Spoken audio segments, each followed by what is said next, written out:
So a couple weeks ago, I uploaded this video as a YouTube short and I also uploaded it to my Instagram account.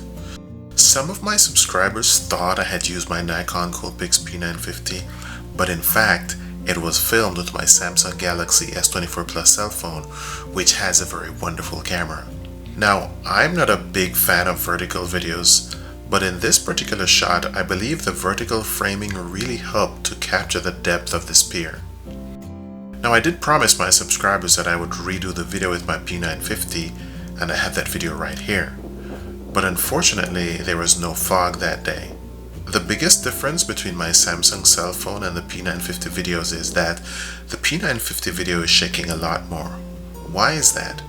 Well, the main reason is that my Galaxy S24 Plus weighs only 14.4 ounces, and when you add the protective case and screen protector, that's another ounce, which brings the weight up to almost a pound.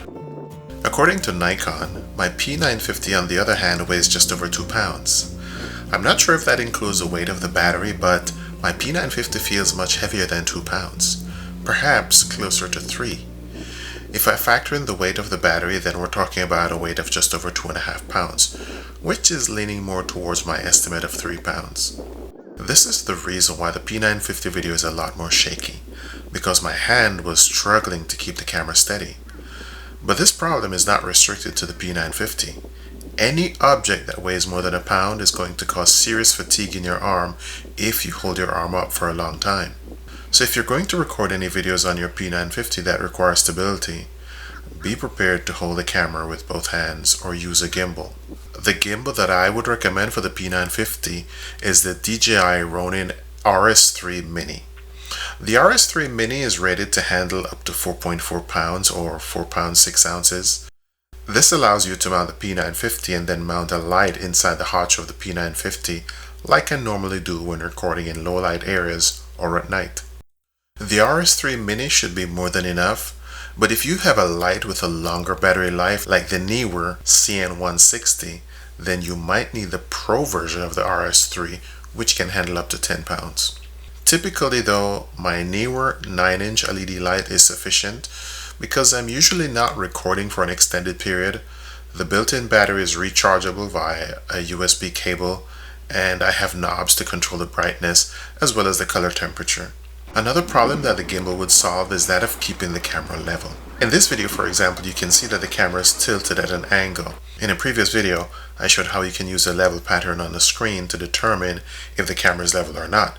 But using your hand to steady the camera, keep it level, and then keep focus is too much work.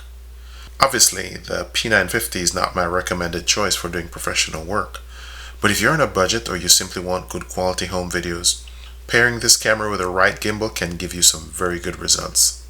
One of the advantages of using the P950 over a cell phone is that you have the ability to zoom into your subject. But as you can see here, the autofocus on the P950 is not that quick, or it may not autofocus at all. In that case, you can press the left button on the circular keypad to get the camera to autofocus on the subject.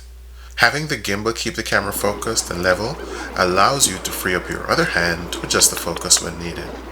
As you've seen in my other P950 videos, I'm not afraid to criticize Nikon for what they did not do on the P950 to make it a much better camera. But when all is said and done, it's the best point-and-shoot camera out there right now, and a very good tool to have if you want to travel light and still cover most situations. When shooting like a wedding, for example, ask your guests to shoot videos with their cell phones to provide different perspectives. Then you can combine that with the video from the P950, which would be more focused on specific moments in the event. Now, if you'd like to purchase any of the items I mentioned in the video, you can find the links in the description below.